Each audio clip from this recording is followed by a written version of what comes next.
오늘은 어린이날이고 어린이 주일입니다. 기독교 2000년의 역사를 보면 한 가지 아주 특이한 일을 발견할 수가 있습니다. 그것은 기독교 역사를 이제 그림, 성화다 그러죠. 기독교 그림. 이 성화에 보면 주후 500년경부터 1500년까지 약 1100년간 이걸 이제 중세 암흑기다고 말하는데요. 이때에 성화가 굉장히 발달 활발하게 그려집니다. 그런데 기독교의 이 성화 역사에 보면 어린이들이 그림에 사라집니다. 어린이들이 없어요. 여러분 잘 한번 다시 한번 기독교 성화 이때 그 중세기 때의 성화를 잘 봐보십시오. 어린이들이 없습니다. 대신 날개 달린 어린 천사들만 가상인물로 대치됩니다. 그러다가 18세기 말부터 이제 어린이들의 소중함을 발견하고 그때부터 기독교 성화에 어린아이들이 자주 등장하기 시작합니다. 너무 다행스러운 일이죠. 첼시 코나보이가 쓴 그 부모됨의 뇌과학, 이 뇌과학이잖아요. 요즘 뇌과학이 굉장히 관심이 많아요. 부모됨의 뇌과학의 책을 썼는데 그 책에 보면 우리의 지금까지 기존 지식과 알을 뒤바꿔놓은 것을 주장하고 있습니다. 물론 과학적으로 근거도 실험으로 제공하는데요.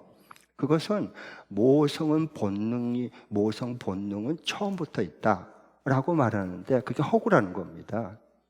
모성 본능은 여성이 자라면서 그냥 생기는 게 아니라는 거예요.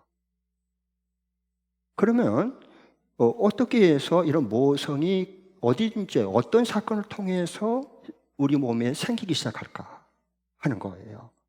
그것을 얘기해 주는데 그것은 새로운 새 생명을 임신했을 때 그 수고를 통해서 출산의 고통을 통해서 그리고 어린아이를 젖먹이면서 키우는 육아를 통해서 우리의 뇌가 새롭고 변화된다는 겁니다. 이런 임신, 출산, 육아 과정을 통해서 부모됨의 뇌의 새로운 변화가 일어났는데 그 결혼하기 전에는 여성이라 할지라도 남성도 마찬가지고요. 다 이기적이에요. 자기중심적이에요. 이기적인 DNA를 우리는 가지고 있어요. 자기밖에 몰라요. 자기가 조금 불편하면 못 견뎌해요. 이런 이기적인 DNA가 체질이 유전자가 우리가 이제 언제 바뀌느냐? 결혼해서 임신을 하고 출산을 하고 어린아이들을 내 생명처럼 아끼고 사랑해서 키우면서 우리의 뇌가 그때부터 바뀐다는 거예요. 그래서 이때 바뀐 우리의 뇌는 평생 죽을 때까지 간다는 겁니다. 그래서 이 어머니, 특별히 아버지도 그렇지만 특별히 어머니는 자녀를 향한 그 사랑이 죽음보다 강하게 그때 뇌가 변화되고 DNA가 바뀌는 거예요. 여러분 혼자 결혼하지 않고 70세가 됐어요. 그러면 아버지, 어머니는 될 수 없어요. 자녀를 낳고 출산해서 키워야 그때 부모가 되는 거예요. 드디어 아버지, 어머니의 뇌를 가지기 시작하고 변화가 일어나고 DNA, 이 아이가 잘 될 수 있다면 죽음보다 강한 사랑과 희생이 희생으로 여겨지지 않고 그 아이가 아프면 나는 더 아픈 공감이 연민의 정이 거기서 만들어져서 그때서야 나온다는 겁니다. 여러분, 그런 의미로서 이 세상에 우리가 지금 겪고 보이고 체험하는 모든 이 현실 세계는 앞으로 영원히 이루어질 영적인 그 실체를 조금 이 땅에 살면서 맛보기로 보여준 거 아시죠? 그걸 믿고 사시는 거죠? 네. 마찬가지예요. 우리 주님께서 우리를 위해 죽으시고 다시 살아나시고 승천하시면서, 요즘 사도행전 이제 매일 성경 묵상하고 있는데, 세상을 떠나시면서 11 제자에게 부탁한 말씀이 있어요. 영혼을 구원해서 제자 삼아라. 이게 우리 교회로 세운 주님의 계획이고 목적이고, 있어야 할, 우리 교회 존재해야 할 이유가 여기 있는 거예요. 영혼을 구원해서 제자 삼는 거잖아요. 왜 영혼을 구원해서 제자 삼으라 그랬을까요? 우선은 예수님께서 3년 6개월 동안 지상 하나님 나라 공사역을 할 때에 영혼을 구원하고 제자 삼았거든요. 그걸 해보니까 너무 기쁜 거예요. 하나님 나라는 이렇게 준 것을 알았어요. 그래서 자신이, 예수님이 해보니까 너무 기쁘고 천국이 임하는 기쁨을 맛볼 수 있으니까 니들도 해. 예수님의 그 영광스러운 그 사역을 우리에게 물려준 거예요. 그 마음 예수님 아시겠어요, 여러분? 그리고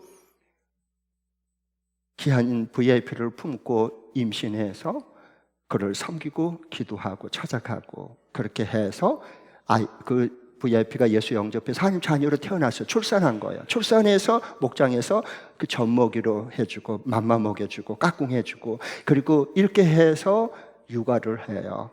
그러면서 예수님의 뇌와 예수님의 DNA가 우리 속에 활성화되는 겁니다. 그래서 우리의 삶 중에 예수님의 귀한 마음과 삶이 나오기 시작하는 거예요. 이게 예수님 제대로 믿는 사람들이에요. 그렇게 우리는 하나님의 아들이신 예수님에게까지 우리의 삶을 키워주고 그렇게 영광스럽게 살게 해주고 싶은 거예요. 그래서 하나님의 그리스도의 영을 우리 가운데 부어줘서 예수님의 증인으로 살게 만들어준 거예요. 이게 교회예요. 살아있는 교회예요. 저와 여러분이란 말입니다. 교회는 건물이 아니에요. 저와 여러분이에요. 네. 예수님의 부활 생명을 가진 주님의 몸뚱아리로 우리가 이 땅 위에 움직이고 살아가고 있는 거예요. 하나님이 어디 있냐 보여줘. 그런 사람들에게 말하세요. 우리 가정교회에 와봐. 하나님 만날 수 있고 볼 수 있어. 그래야지. 왜? 우리가 예수님의 부활 생명을 가진 공동체이니까, 그리스도의 몸뚱아리이니까. 할렐루야. 네. 우리 목장에 올까봐 겁나가지고 그게 무슨 성경적인 신앙생활이 될 수 있겠어요? 그건 아닙니다. 네. 그래서 여러분이 그렇게 우리가 신약 성경적인 교회로 같이 이렇게 섬기고 나누고 기도하고 잘 섬기고 있어서 너무 감사해요. 자, 그러면은 지금 한국 교회는 최대 위기가 있어요. 그 어떤 위기보다는 예수님 믿는 사람들 말하면 안 믿는 사람들이 신뢰가 안 가요. 신뢰감이 추락해버렸어요. 땅에 떨어져 버렸어요. 이것도 위기지만, 왜? 교회가 자기들만의 이기적인 집단으로 생각하거든요. 세상 안 믿는 사람들은. 그런데 그런 사람들한테 예수 믿으라고 그러면 그 사람들이 믿겠어요? 니들이나 잘 믿어. 그렇게 할 수밖에 없잖아요. 지금 현재 이게 우리들의 시대의 상황이에요. 우리 예수 믿는 사람들이 제대로 성경대로 신앙생활을 안 했다는 그것 때문에 이렇게 우리가 메아리로, 부메랑으로 돌아온 거예요. 그러면 어떻게 하면 돼요? 성경으로 다시 돌아와서 성경대로 믿고 성경대로 신앙생활하면 하나님의 영이 우리 가운데 다시 새롭게 일어나게 해주는 거예요. 할렐루야. 그래서 우리가 신약 가정교회를 하는 거 아닙니까? 네. 최대의 위기는 한국 교회에 지금 코로나 3년 동안 앓고 쓰나미가 쓸고 가고 그 다음에 모이지도 못하고 해가지고 뚜껑을 열어보니까 세상에 우리 대한민국의 크고작은 교회에 1만 개가 없어졌어요. 문 닫았어요. 놀래지도 않는 것 봐봐. 전부 다 한국교회가 우리 열린목교처럼 살아있는 줄 아세요? 천만의 말씀 만만의 공덕이에요. 1만 개가 문을 닫았다니까. 교회가 사라졌어요. 3년 동안에. 지금 현재 이 정도로 큰 위기 가운데 있고, 그보다 더 큰 위기는 뭐냐? 저는 그렇게 봅니다. 미래를 예측하고 지금 준비해야 되거든요. 그것은 교회 학교가 점점 사라진다는 겁니다. 교회 학교가, 우리 다음 세대가 그래서 유치부는 70%, 10개 교회에서 3교회만 유치부가 있고요. 나머지 7교회는요, 유치부가 아예 없습니다. 아예 없어요, 유치부가. 사라졌어요. 그리고 아동부는 60%가 없어요. 있다가 없어졌거나 아예 없거나 그래요. 이건 심각한 위기입니다. 이걸 미리 내다봐야 돼요. 그리고 미리 준비해야 되는 겁니다. 그리고 청소년부는 더 심각합니다. 배로 말하면 세월호 그 침몰에서 참사를 당한 것처럼 지금 침몰 중에 있어요. 청소년부는 입시의 눈앞에 두고요. 다 떠났어요. 그래서 75%가 아예 청소년부가 있다가 없고 사라졌거나 아예 없어요. 이 정도요. 그러면 여러분 한 번만 좀 멀리 생각해 봐요. 이대로 한국교회가 가면 30년, 40년 한 세대가 지나면 어떻게 될까요? 유럽 교회가 되는 거예요. 교회 학교에 씨가 말려요? 없어요. 텅텅 비어요. 그 교회는 뭘로 바뀔까요? 술집으로 바뀌어요. 요정으로 바뀌어요. 그리고 기념 박물관으로 바뀌어요. 그리고 이슬람 사원으로 바뀌어요. 그리고 서커스장, 공연장으로 교회가 다 없어지고 역사 속에 사라지고 이렇게 돼버려. 여러분, 한국가 점점 그렇게 되어가고 있어요.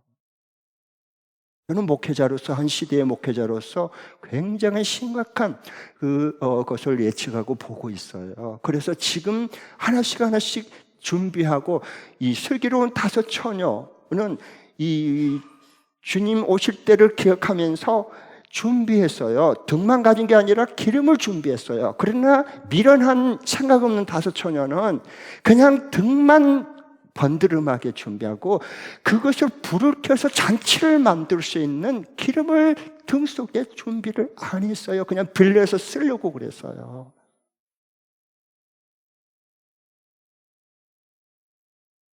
그러면 어떻게 될까요? 난 너희들을 알지 못한다. 문 닫아버려요. 그래서 우리 교회는 그래도 참 감사한 게 하나님께서 저 여러분과 또 특별히 이 목사에게 미리 20년을 내다보고 15년을 내다보고 이 어린이들을, 청소년들을 어떻게 성경적인 교회로 세워낼까, 키워낼까 하는 거예요. 그걸 미리 고민하고 주님께 씨름하고, 그래서 정말 하나님께서 한국에서 이렇게 어린이 목장도 잘 세워지고 전담 목사님을 투입해서 다 생활을 책임져주고 시간과 에너지를 다 쏟아부을 수 있도록, 그래서 다음 세대를 키워내야죠. 그리고 청소년부랑 이렇게 해서 잘 세워져 가서 어린이 목장, 청소년 목장 잘 세워져 가서 너무너무 감사해요. 우리 전담 목사님들 너무 수고하고 있고요. 특별히 유치부, 아동부, 청소년부, 우리 교회 학교 교육 목자들을 헌신의 대가예요. 열매들이에요. 그러니까 우리 교회가 반듯하게 세워지니까요, 한국에서도 여러분 그 많은 사역자들, 그 교회 학교 대안이 없고 해결책이 없는, 어떻게 해야 되냐 발망 둥둥 굴를 수밖에 없는 상황 속에서 열리문 교회에 가서 보자, 보고 배우자, 우리 교회도 그렇게 따라서 하자. 그래서 지금 우리 교회를 하나님이 써주시는 거예요. 여러분, 우리 열림교회 대단해요. 하나님 정말 이 시대에 귀하게 써요. 왜냐하면요, 그냥 몇 가지만, 이제 여름이면 이제 우리 그 수련회를 하잖아요. 아동부, 청소년부, 유치부 다 성경학교도 하고 하잖아요. 그런데요, 이 어린이 목장이나 청소년 목장 이렇게 그 수련회를 한다, 성경 캠프를 한다 그러면요, 다른 교회에서 부탁이 와요. 미리 우리 교회도 좀 끼워달라, 열림교회 보고 배우고 싶다. 그래서 작년에도 세계교회가 같이 했잖아요. 올해도 여러분 또 지금 이게 부탁을 해서요, 지금 청소년부는요, 이 한국을 넘어서 이미 저 중국 상해의 모 교회에서 아이들하고 교사가 같이 여기 데리고 올 테니까 제발 좀 수련회 때 같이 열림목교회 좀 받아달라. 그렇게 선한 영향력을 끼치고 있어 우리 교회가요. 그리고 여러분 이미 지난 그 금요일 날 목장 모임 할 때 목회자 코너 읽으셨죠? 네. 그래서 우리가 지금 그 두마게티, 필리핀 두마게티의 블레싱 교회 박성규 선교사님 매일 왔잖아요. 여러분 목장 모임 때 다 한 분이 읽었죠. 목장 순서, 목장 모임, 목회자 코너 빼는 목장은 없을 거예요. 다 읽을 거예요. 그래서 다 아시겠지만은 거기서 꼭 한국교 부탁이 온 거예요. 왜? 거기가 지금 이제 6월 달에 6개 목장, 이제 한 목장의 분갑 12개가 돼요. 그럼 국제가정교사회관에서 12개 목장 이상 되어야 원칙대로 하면 검증을 해서 오케이 하면 통과가 되면 평신도 세미나를 선교지에서 주최할 수 있도록 허락을 해줘요. 그런데 이 박성규 선사님 작년에 우리 싱글 단동성 가서 엄청난 눈물, 감격, 성령의 역사, VIP 초초되는 열매, 목장에 이렇게 해서 어떻게 그들을 섬기고 어떻게 그들을 기도하고 어떻게 그들을 보듬어 주는지 세우는지 직접 같이 동역하고 왔잖아요. 그래서 이제 12기가 이제 한 목장이 분가가 되면 내년 봄에 선교지에 처음으로 평신도 세미나를 정식으로 하는 두마게티 블레싱 교회가 됩니다. 그래서 이분들 이게 그들의 여력으로는 너무 부족하니까 그래도 한국의 가정교회 모교회 처음 시작한 교회라고 여기는 우리 열림은 교회에 그 평신도 세미나를 하려면 그냥 안 되니까 보고 배워야 되잖아요. 그래서 거기에 목자들, 평신도 세미나 목자들 5명, 그 다음에 또 3명하고 그리고 어린이 목자 5명, 3명 사역자들 보내서 함께 섬겨달라는 거예요. 형제와 오사세를요. 그래서 거기 8명하고 박석규 선사님 통역을 해야 되니까 부부가 함께 같이 오는데 항공기, 다른 건 다 우리가 섬겨줄 수 있어요. 왕복 항공기가 그 항공료가 필요해요. 그들은 너무 가보니까 눈물밖에 안 나오는 거예요. 이게 사람 사는 집인지 가축들이 사는 우리인지 구분이 안 될 정도. 그런 가운데 신약 가정교회를 하려고 그들이 그 열정을 가지고 희생이 들어가는 그 섬김과 나눔을 하는 모습을 보면 가슴이 뭉클해요. 그들은 정말 사랑으로 섬겨요. 십자가의 사랑으로. 그러니까 그만큼 세워진 거예요. 하나님께서 그 열악한 환경 속에서. 돈이 없잖아요. 그래서 항공료로 왕복 항공료 1인당 70만 원인데 10명이면 700만 원이에요. 그래서 목회자권을 썼더니 세상에 올릴 열리면 교회는 진짜 달라 살아있어요. 벌써 어제까지 6명이 우리 가정에서 내가 이걸 1명 담당하겠습니다. 6명이에요. 이제 여러분 하고 싶어도 3명밖에 안 남았어요.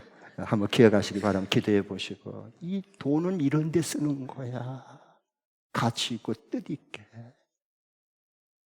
그럼 하나님이 더 채워주시지. 그걸 보시고. 그걸 경험하면서 살아가야 돼요. 생각이 가난하고 마음이 찌들 빈곤하면 항상 가난을 못 벗어나. 하나님이 주어서 쌓아놓고도 못 써. 못 쓰는 거예요. 그래서 버는 사람 따로 있고 쓰는 사람 따로 있는 겁니다. 그래서 바로 이런 거거든요. 그래서 나머지 3명, 4명 기다리고 있는데 수요일까지 개인적으로 저희가 알려주면 잘 같이 동역하고 헌신할 수 있도록 제가 안내를 잘 해드리겠습니다. 너무 감사하죠. 오늘 말씀에 보면 이 성령이 충만한 베드로와 사도들이 디아스포라들에게 복음을 전하기 시작합니다. 예수 구원의 복음, 회개의 복음을 전해요.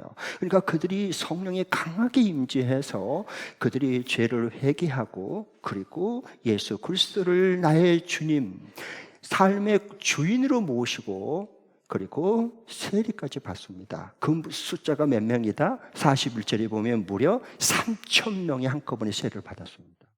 이건 성령의 놀라운 역사를 보여주는 겁니다.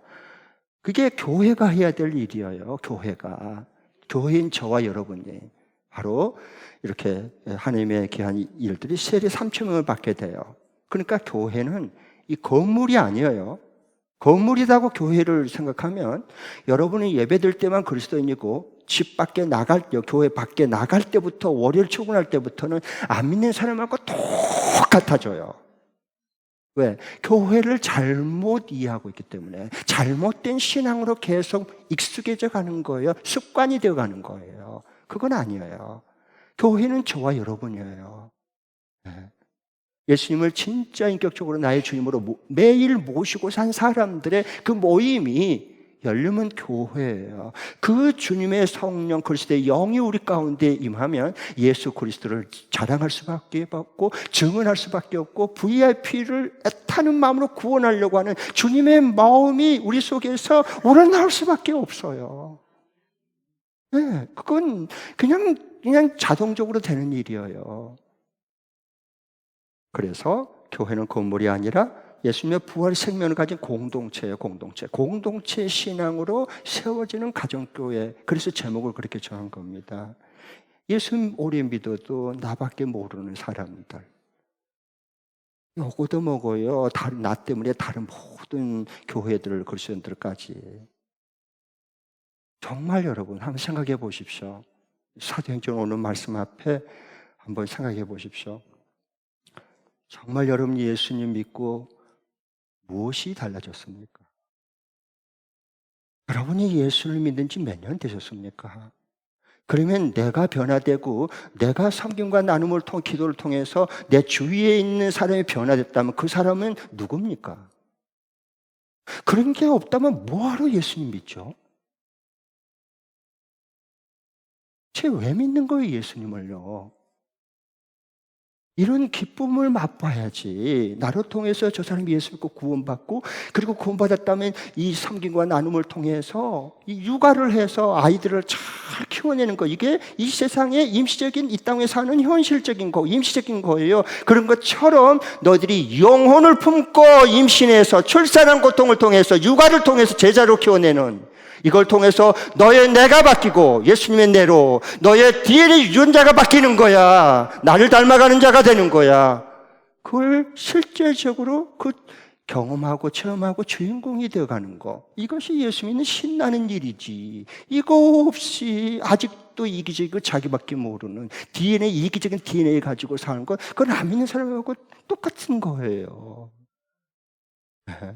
그래서 우리에게 하나님의 성령 그리스도의 영을 부어주신 거예요. 아멘. 자, 그러면은 저는 이제 이 말씀을 보면서 굉장히 궁금한 게 하나 있었어요.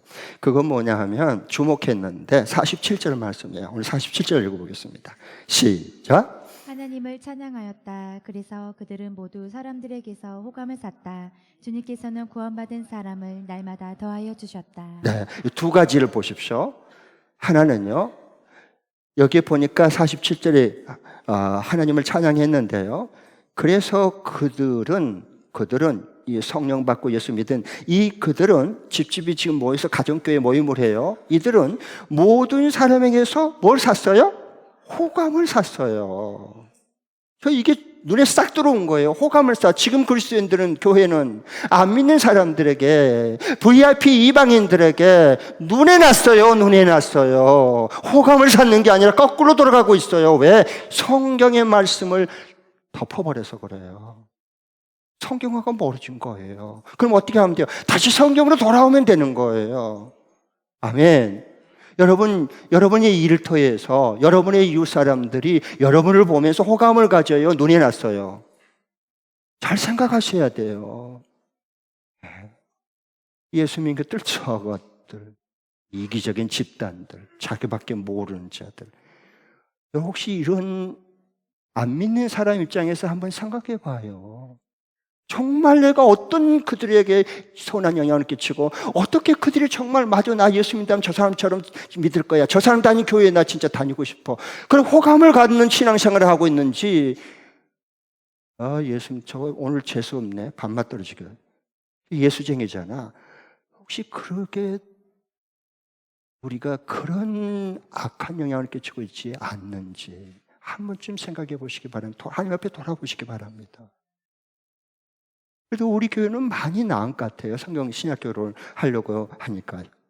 근데 이렇게 보면 안 믿는 사람들은, 모든 사람들이 예수 믿는 사람들을 보고 굉장히 마음이 끌렸어요. 호감을 샀단 말이에요. 첫 번째, 전도되기 전에 이게 먼저예요. 마음에 끌려야지. 그 다음에 두 번째로, 그러니까 주님께서 그 VIP들을 구원한 자를 날마다 더해 주시고 날마다 더 붙여주셨어요. 그래서 전도가 된 거예요. 뭐 하기 위해? 먼저 호감을 사야 돼, 안 믿는 사람에게. 우리는 호감이고 뭐고 비호감이고 관심 없고 그냥 전도만 해가지고 끌어당 모아가지고 목장을 부흥시키려고 그래요. 그거 허상이에요. 그렇게 된 적이 없어요. 성경대로 돌아오면 되거든요. 성경대로, 꼭 성경대로 믿으십시오.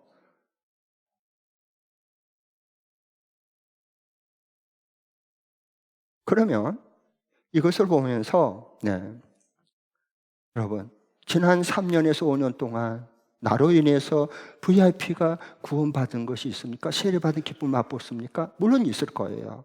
매달마다 세례식 이게 있고 새가족반이 예수 영접한 사람이 있으니까. 그러나 그렇게 한 목장과 우리 그리스도인보다는, 우리 열린문 교회 성도보다는 그렇게 영 구원하기를 원하고 애쓰지만은 잘 안 된 목장도 꽤 많다고요.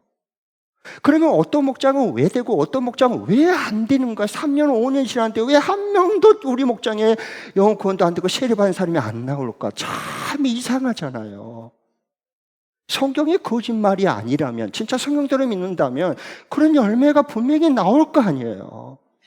그러면 안 되면은 죄책감 갖지 마시고, 그걸 얘기하려고 지금 수준의 차원에 얘기한 게 아니라 뭐가 잘못되고 우리가 무언가 놓치고 있단 말이에요. 그게 뭐지라고 그걸 발견해서 다시 되찾고 구원하고 회복하면 얼마든지 하나님이 구원받는 목장으로, 가정교회로 더해 주시지 않겠냐는 거예요.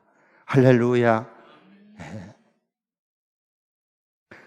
자, 그것을 보면서요, 다시 성경대로 믿고 돌아오면 되는데, 정말 안 믿는 사람들이 예수 믿기 전에 예수 믿는 저와 여러분을 호감을 갖고 마음이 통하고 움직이는 이것이 되어서 하나님께서 우리를 보고, 그래야 구원받을 사람을 VIP를 붙여주셔요. 그걸 보고 우리 속에 그 안 믿는 사람들에게 우리 예수 믿는 사람은 호감을 가져야 돼요. 야, 사는 거 진짜 저 예수 믿는 사람처럼 살아야 돼. 맞아. 이게 호감이 가는 거죠. 이게 없는데 그냥 전도만 하려고 그러는데 마음 다치지, 부담스럽지. 또 연락하고 얘기하자 그러면 핑계 대버리죠. 뭐 뻔하잖아. 나 전도해서 끌고 가려고 그런 거 아니야? 그들이 머리가 돌아가는데 안 속지요. 그러니까 여러분 스스로 속지 마시기 바랍니다. 그래서 어떻게 하면 되느냐? 이제부터 3년, 5년이 됐는데 우리 목장에 한 명도 전도가 안 되고 세례받은 사람이 없다. 그러면 이제부터 잘하면 돼요. 성경에서 하나님의 성령께서 어떻게 호감을 사게 만들었고 어떻게 구원받은 사람을 계속 붙여줬는지 성경으로 돌아서 성경대로 믿고 다시 시작하면 되는 거예요. 아멘? 네. 특별히 오래 믿는 사람들에게 부탁해요. 영혼 구원 못하는데 익숙해져 버리면 습관이 되면 안 됩니다. 그리고 교회에서 아비 어미 노릇하려고 그러면, 어른 노릇하려고 그러면 힘들어요. 본인도 힘들고 섭섭하고 다른 교인들도 어려워지는 거예요. 그러면 어떻게 하면 돼요? 다시 성경으로 돌아오면 돼요. 꼭 부탁드립니다. 성경으로 돌아올, 성경대로 믿으세요. 지금부터라도. 그럼 하나님이 다 귀한 영혼을 품을 수 있고 구원할 수 있도록 호감을 갖게 다 만들어줘요. 자, 그럼 두 가지인데요. 두 가지만 하면 돼요. 오늘 말씀에 하나님 말씀했어요. 45절, 44절, 45절입니다. 다 함께 읽겠습니다. 시작. 믿는 사람은 모두 함께 지내며 모든 것을 공통으로 소유하였다. 그들은 재산과 소유물을 팔아서 모든 사람에게 필요한 대로 나누어 주었다. 네. 이렇게 보니까 예수 믿는 사람들이 모두 함께 지내요. 이 삶을, 그래서 모든 것을 공동으로 소유를 해서 이 삶을 공유하는 게 그래야 호감이 가요. 이거부터 돼야 돼요. 이건 성령이 임하니까 자기 것을 자기 것이라고 내세우지 않는 거예요. 하나님께서 왜 나에게 이것을 맡기셨을까? 저 사람이 필요해서, 꼭 필요해서, 나보다 필요해서 내게만 좀 맡겼구나. 저 사람을 섬기고 베풀고 플로잉 나눠줄 수 있도록, 그 기쁨을 같이 맛볼 수 있도록, 그래서 그걸 베풀어주고 나누는 거예요. 네. 삶을 공유해야 돼요. 절대로 그렇지 않으면 딱 해갖고 가정교회 목장 안 가고 가더라도 삶을 진솔하게 서로 공유하고 나누려고 하는 관심이 없으면요, 그건 예수님 오실 때까지 변화가 안 됩니다. 이기적인 자기 틀에 갇혀서 못 빠져나와요. 그런데 어떻게 변화가 되겠어요? 그래서 여기 보니까 삶을 같이 공유했고요. 성경과 나눔을 통해서 46절에 그들은 재산과 소유물을 팔아서 모든 사람에게 필요한 대로 나눠줬어요. 필요가 보이는 거예요. 이건 내 쓰지도 않는데 계속 이거 장롱에 넣는지 이게 오래됐고 이게 소중한 거인데 계속 몇 년 동안 쓰지 않았어요. 자꾸 구닥다리가 되어가요. 근데 욕심을 부린 거예요. 그래서 이 다음에 또 몇 년 지난 다음에 또 거기에 이사 가면 그걸 또 버리기도 아깝고 버리자니 아깝고 그냥 그걸 안 가지고 가자니 이것도 짐이 될 것 같고 그런데 또 그래 이삿짐 비용만 늘어나잖아. 그렇죠? 네.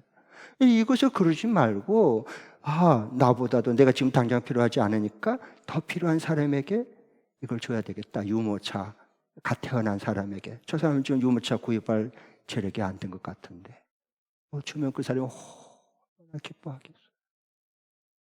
그러면서 호감을 사는 거예요. 어렵지 않아요. 성령께서 이렇게 하고 싶은 마음을 주셔요. 이게 예수님 제대로 믿는 거예요. 얼마나 기쁘고 신나냔 말이에요. 예수 믿는 게. 그래서 여기 보니까 성령을 받자 자원에서 자기의 그 가진 것이 꼭 다른 사람에게 더 필요한 것처럼 보여서 나눠주고 싶은 거예요. 성령께서 그 마음을 주시잖아요. 그동안에 안 보였는데. 그리고 놔두고 섬겨요. 그러니까 그때부터 내 마음이 내 삶이 달라지고 변화가 되는 거예요. 예수님 닮아가게 되고요. 예수님은 오늘 성찬식했잖아요. 자신의 마지막 남은 몸을 줬고요. 우리를 살리려고 이거 먹고 너 살아나야 돼. 그게 우리 예수님이었어요. 내 생명의 피를 쏟아 부어서 너 이거 먹고 마시고 너 살아나야 돼. 그리고 우리를 살렸잖아요. 그렇잖아요. 우리 그 사랑을 받고 산 사람들이잖아요. 저와 여러분은. 네. 그런데 그때 변화되고 내가 그때부터 바뀌기 시작해요. 내가. 그래서 영적 아비 어미가 되는 거예요. 영적 아비가 어미가 되면요, 사랑하는 자식에게요 줄 게 많아요. 젖도 주고 그냥 옷도 그냥 나는 안 입어도 좋은 거 사주고 싶고요. 그런 신발도 예쁘고 보면 발이 안 떨어졌고 저거 사가지고 우리한테 신겨줘야지. 돈이 안 아까워. 줄 게 많아. 영적 아비 어미가 되면. 그 기쁨을 아세요? 깍쟁이처럼 자기밖에 평생 예수 믿었는데 딸랑 자기 혼자 구원받는 거, 이건 불구덩이 가운데 팬티만 입고 뛰쳐나오는 겨우 구원받는 부끄러운 구원이에요. 그거 평생 믿는데 한 명도 구원 못하고 주님이 그렇게 말씀했는데도 얼마나 이기적이고 자기밖에 모르면 그렇게 되겠어요, 신앙생활이. 그러니까 여러분, 이걸 틀을 깨고 나올 수 있는 게 오늘 하나님께서 우리를 사랑해서 말씀해 주신 거예요. 네. 그래서 여기에 보니까 먼저 성령을 받자 상대방의 피로를 보면서 그걸 채워주고 싶고 나눠주고 싶고 그러면서 그 사람이 기뻐하는 모습을 보고 내가 함께 기뻐지는, 이게 돼야 안 믿는 사람들이, 마음 다친 사람들이 와, 내가 오해했구나, 예수 믿는 건 네가 정말 착각인 것 같아, 맞아, 저 사람처럼 살고 싶어, 저렇게 뜻있게 기쁘게. 그래서 마음이 열리고 호감이 가고 그 다음에 그 사람 본받고 싶어지는 거예요. 그래야 하나님이 VIP 전도를 붙여줄 거 아니에요. 그 후에야. 네. 그 다음에 이게 첫 번째고요. 그 다음에 왜 이렇게 됐냐 하면요, 이 당시에 예루살렘 교회에서 41절에 보니까 그 예수 그리스도의 복음을 받아들이고 구원의 복음을 받고 세례 받은 사람이 3,000명이 됐거든요. 갑자기 메가처치가 된 거예요. 대형 교회가 된 거예요. 영혼권에 세례 받은 사람이 3,000명이나 되어버렸으니까 예루살렘 교회가 어떻게 되겠어요? 네. 메가처치가 된 거예요. 그런데 그렇게 됐을 때 그 예수님을 그때 믿은 사람 3,000명 중에 부유한 사람도 있지만 가난한 사람들도 많았어요. 이게 선거를 연구해 보면요, 가난한 과부들, 특별히 힘없는 과부들도 그때 예수님을 믿는 사람이 많았습니다. 과부는 그 당시에 자기 생활을 꾸려갈 수 없는 사람들, 힘없는 사람들이었어요. 그리고 사람들의 놀이객감만 여겼어요. 그런데 이런 힘없는 과부들이 이제 예수 영접했으니까, 믿었으니까 어떻게 생활을, 저걸 굶어 죽으면 안 되잖아요. 그래서 내가 이게 2개 가지고 있으면 하나는 그 사람의 섬기라고 하나님 내게 2개 줬구나, 이렇게 해석이 되는 거예요. 성령의 임함이 이렇게 돼요. 그래서 그 사람에게 주어서 그 사람이 먹고 살 수 있도록 같이 계속 마음이 돌봐주는 마음이 생기는 겁니다. 이게 하나님 아버지의 마음이거든요. 우러나오게 돼요. 그래서 이때는 과부들이 굉장히 많았어요. 3,000명 내에. 뭘 보할 수 있냐? 사도행전 6장 1절부터 7절에 보면 예루살렘 교회가 막 부흥하고 성장할 때요, 가난한 과부들이 굉장히 많았어요. 왜? 그 예루살렘 은혜로운 교회가 충돌과 갈등과 분열이 일어났어요. 왜? 과부들의 구제 문제 때문에. 그래서 예루살렘 교회는 2 구성원인데 다수인 유대인으로서 예수 믿는 그리스도인이 있었고, 예루살렘 교회 구성원이. 그 다음에 또 다른 하나는 헬라파로서, 소수의 그 헬라파로서, 그 다음에 예수 믿는 헬라파 유대인들이 있었어요. 그런데 이걸 가난한 과부들이 갑자기 많이 생겨가지고 구제를 하는데, 그 구제 대상에서 히브리파 다수의 사람들만 구제를, 과부들을 해주고, 이 소수 힘없는, 그렇지 않아도 과부고 힘없는데 교회 안에서까지 힘없는 소수인 헬라파 그 과부들은 구제 명단에서 빼버렸어. 그러니까 교회 헬라파 사람들이 어떻게 교회가 이럴 수 있냐? 왜 우리의 그 헬란 출신들의 이런 가난한 과부들을 왜 똑같이 평등하고 공평하게 공공의 손을 행해서 공정하게 그걸 나눠줘야지, 왜 우리를 불공평하게 뺐느냐? 이래서 교회가 뒤집어진 거예요. 무슨 얘기인지 알겠죠? 그래서 나중에 하나님께 기도해서 사도들이 7 안수 집사를 세워서 그들을 잘 공평하게 섬기고 나누고 돌볼 수 있도록 해준 게 최초의 7 안수 집사를 세우는 배경이 되는 겁니다.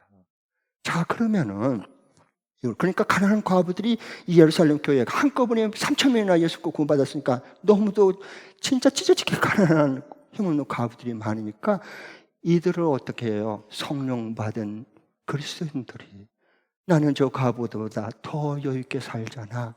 그러면 저 사람이 지금 오늘 먹지 못하면 당장 자녀들과 함께 굶어야 되는데 그럴 수는 없지. 그래서 한 형제 자매로서 자기 가진 것을 성령의 지시를 따라서, 감동을 따라서 베풀어주고 나눠서 함께 그 어려움을 다 극복하게 된, 이게 예수님의 부활 생명의 공동체인 교회입니다. 그게 그리스도의 살아있는 몸이에요. 여러분, 눈이 손이 아니에요. 그렇죠? 입은 손이 이렇게 눈이 아니에요. 그러니까 어떤 사람이 생각할 때 우리는 이렇게 생각해요. 그리스도의 그 부활 공동체, 한 공동체 신앙을 세워가려고 하지는 않아요. 우리는 너무 이기적, 개인주의적이에요. 어떻게 할 정도까지 그렇게 되어버렸느냐? 그건요, 눈은 이 입이 생각할 때, 손이 생각할 때 너무 얄미워. 왜냐하면 눈은 가운데 있죠.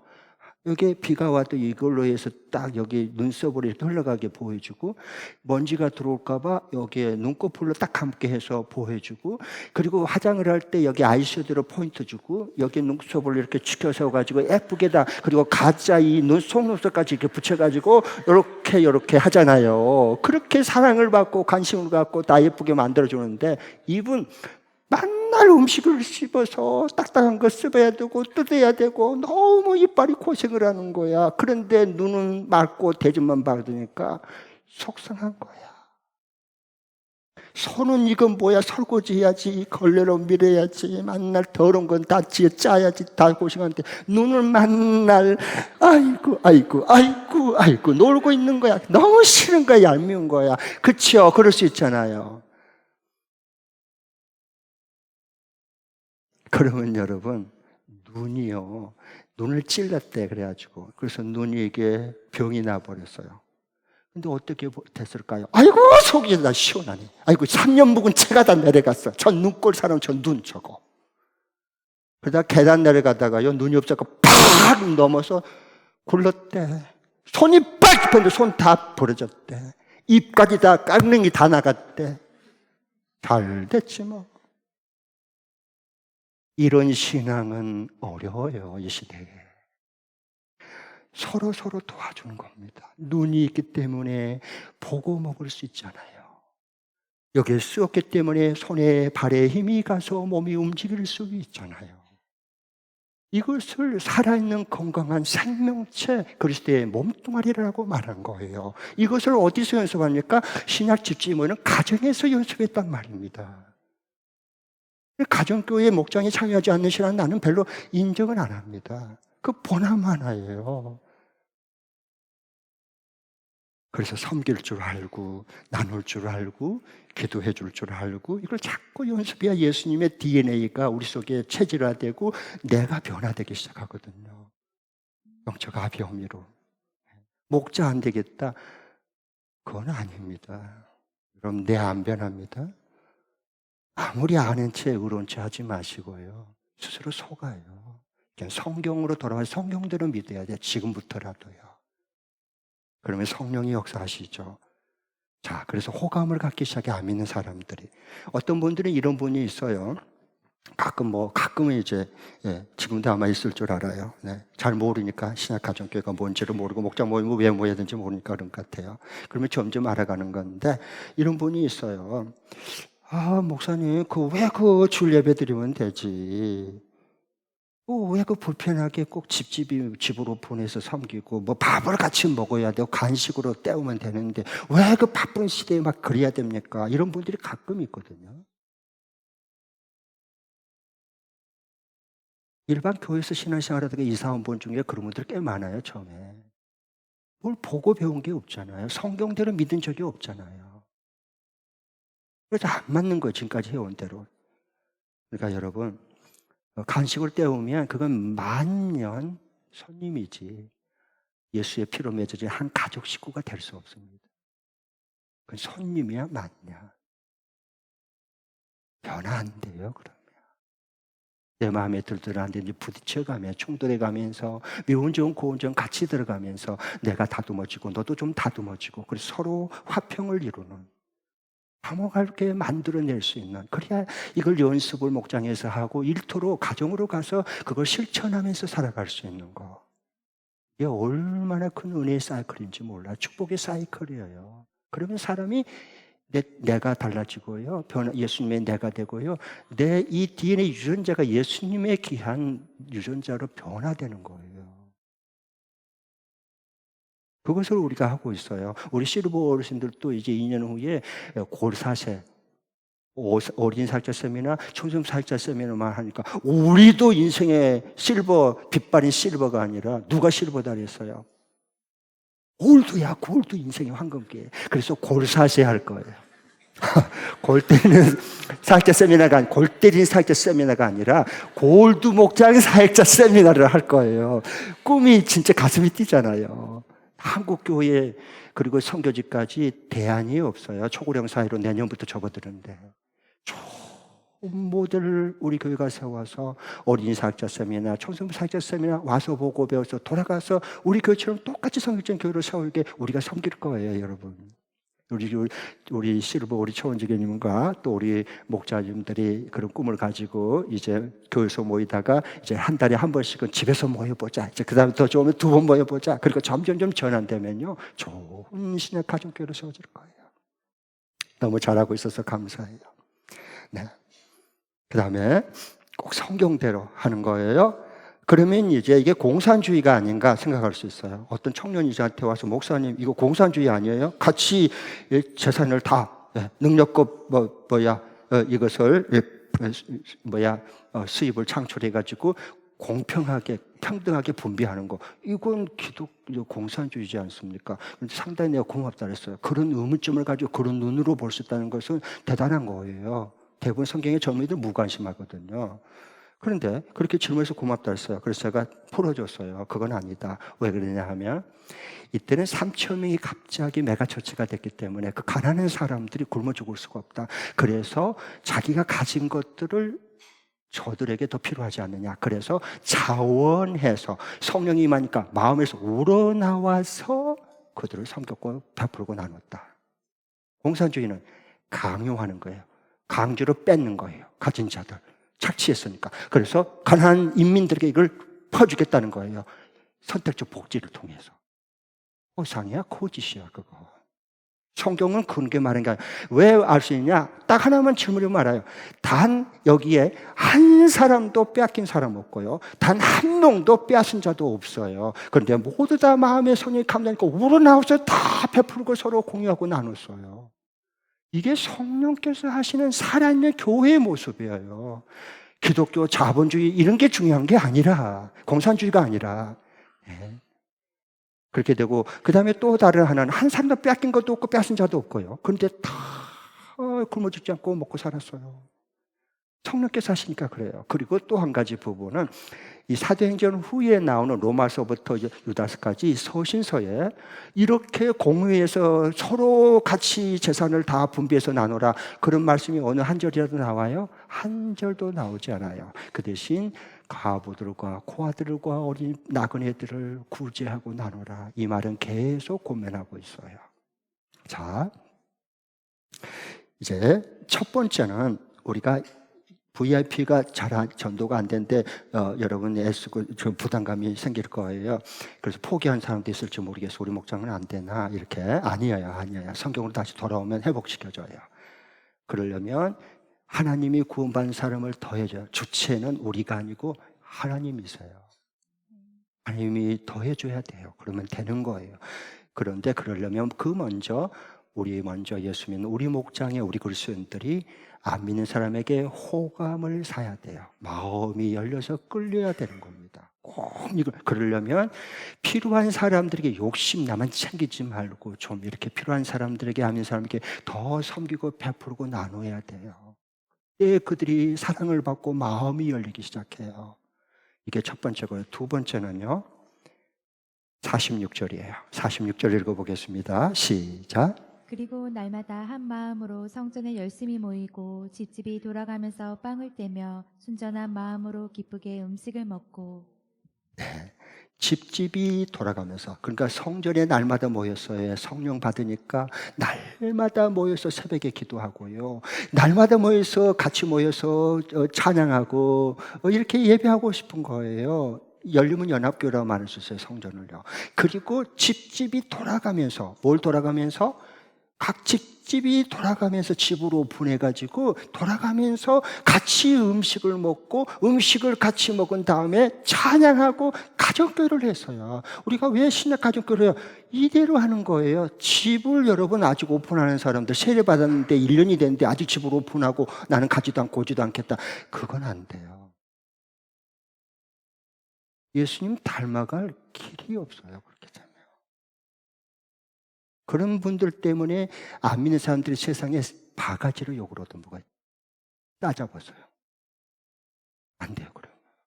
꼭 성경대로 돌아오면 돼요. 성경대로. 내 욕심대로 생각대로 하지 마시고 성경대로. 그렇게 해서 성경에 보니까 집집이 돌아가면서 목자님 댁에서 모이고 그 다음에 또 집사님 댁에서 모이고 또 형제 자매 형제 집에서 모이고 자매 집에서 모이고 보고 배우니까 오픈해서 돌아가면서 모이는 거예요. 섬김의 기쁨이 너무너무 커요. 그래야 우리 내가 예수님의 이 내로 바뀌고요. 우리의 DNA가 그때 변하기 시작하는 거예요.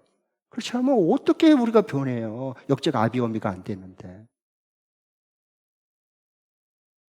그거 아는 거 아무 소용없어요. 아는 채도요.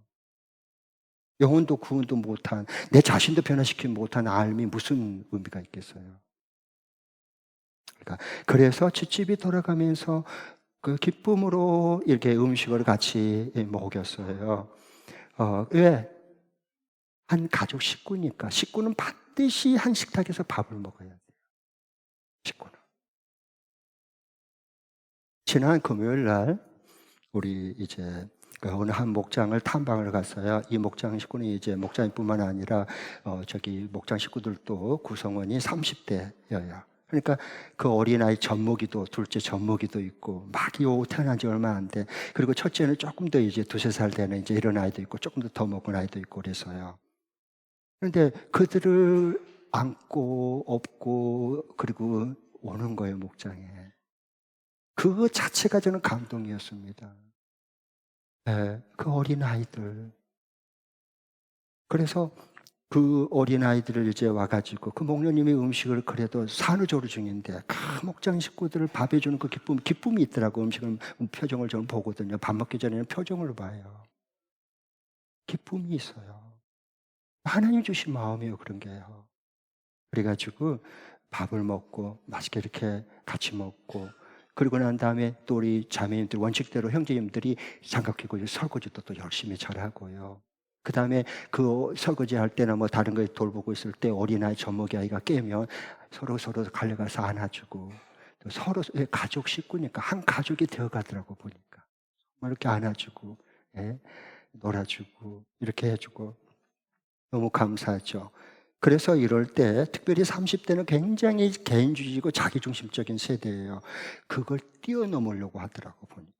주님의 성령이 임하면, 주님의 마음을 주시면 그렇게 되어가는 거예요.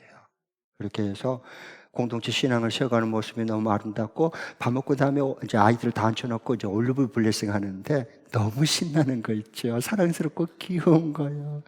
글 쓰고 하는데도 그들이 같이 이렇게 모였을 때 제가 마지막 축복 기도해주고 나오면서 그랬어요. 이 어린아이 키우기도 만만치 않을 텐데 같이 앉고 둘씩 앉고 이렇게 와가지고 목장 모임 주의 뜻대로 성령대로 공동체 신앙을 세워보려고 하는 모습이 너무 감동스럽잖아요. 내가 고맙다 그랬어요. 참 정말 고맙잖아요. 자, 그럼 이제 이번 주간에 적용 말씀 마치겠습니다. 한번 띄워주시죠. 다 같이 이번 주간에 이 말씀대로 공동체 신앙을 세우는 가정교회로 성경으로 다시 회복하려면 어떻게 해야 될 건가 할 수 있는 거 두 번 읽겠습니다. 시작. 금주 VIP와 함께하는 말씀 잔치를 앞두고 성령 충만함을 받고 나와 우리 목장의 VIP를 섬김과 나눔을 통해 호감을 얻고 축정하기 위하여 성경들을 믿고 내일부터 새벽을 깨어 함께 기도한다. 다시 한 번 더. 금주 VIP와 함께하는 말씀 잔치를 앞두고 성령 충만함을 받고 나와 우리 목장의 VIP를 섬김과 나눔을 통해 호감을 얻고 초청하기 위해 성경대로 믿고 내일부터 새벽에 깨어 함께 기도한다. 네, VIP 초청하려면 하나님이 그 영혼을 호감을 사게 해서 하나님이 붙여주시고 더해주셔야 돼요. 성경대로. 그러려면 먼저 우리가 그 영혼을 품고 사랑하는 마음, 이 사랑하는 마음, 이걸 먼저 가지는 옥토가 돼야 돼요. 그러기 위해서 한 주간 동안 기도하니까요. 한 주간 월요일부터 금요일까지 참여하신 분은 참여하시고, 정 바쁘고 어려우면 하루라도 이틀이라도 정해놓고 같이 꼭 동참하시면 성령께서 우리에게 감동을 주시고 새로운 하나님 마음과 새로운 능력을 부어주실 거예요. 이런 축복이 함께 할 수 있기를 바랍니다.